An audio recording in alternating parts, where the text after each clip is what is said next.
cintai kau setulus hati, ku sayangi kau sepenuh hati. Aku mohon kau tetap di sini, menemani aku sampai akhir nanti. Kan ku jaga kau selama-lamanya, sampai raga tak lagi bernyawa. Aku mohon kau tetap setia, menemani aku sampai akhir dunia.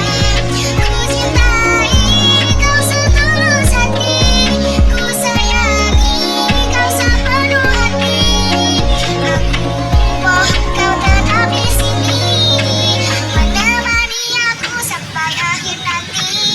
Kan ku jaga kau selama-lamanya, sampai raga tak lagi bernyawa. Aku mohon kau tetap setia, menemani aku sampai akhir dunia.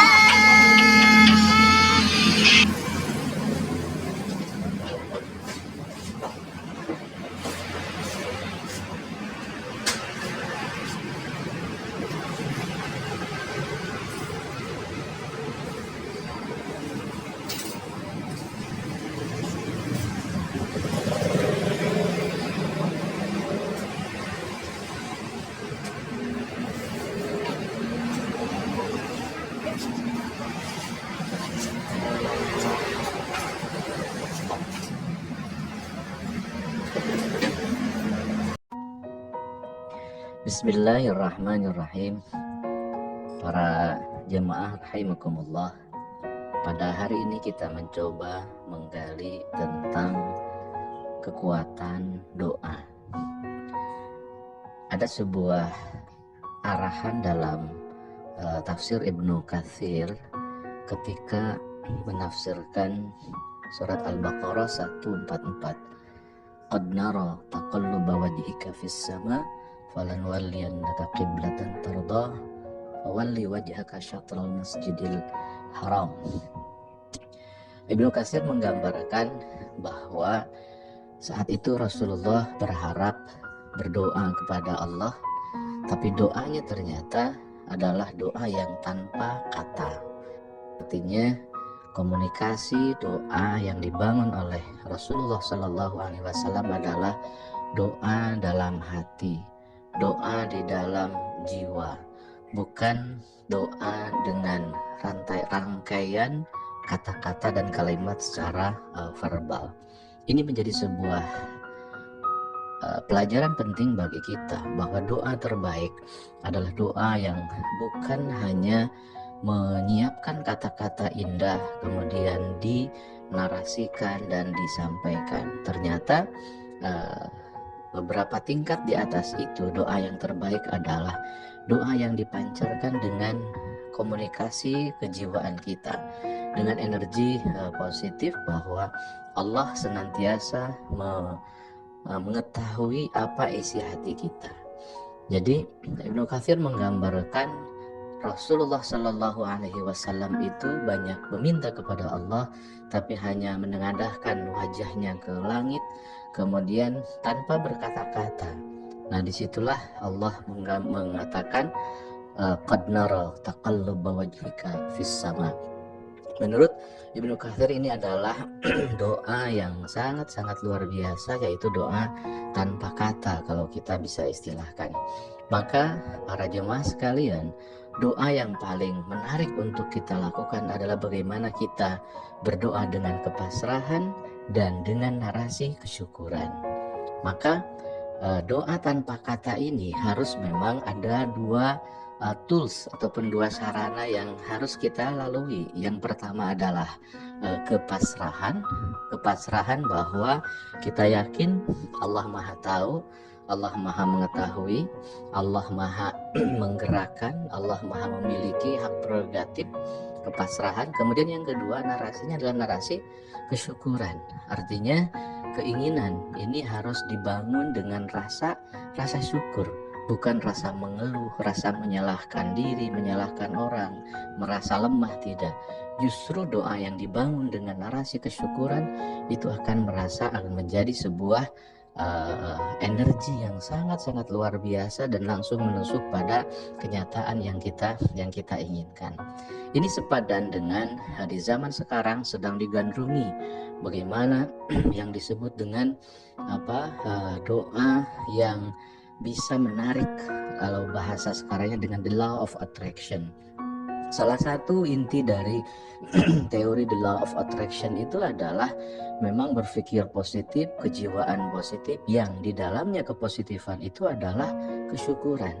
Jadi doa yang dinarasikan dengan kesyukuran itu sangat-sangat luar biasa. Artinya berarti kita harus bisa melewati sebuah perjalanan, harus kita zigzag, harus kita betul-betul berani meloncat. Misalkan kita mau menginginkan sesuatu, kita harus loncati bagaimana kita sudah merasakan bahwa hal tersebut sudah ada dalam kenyataan kita.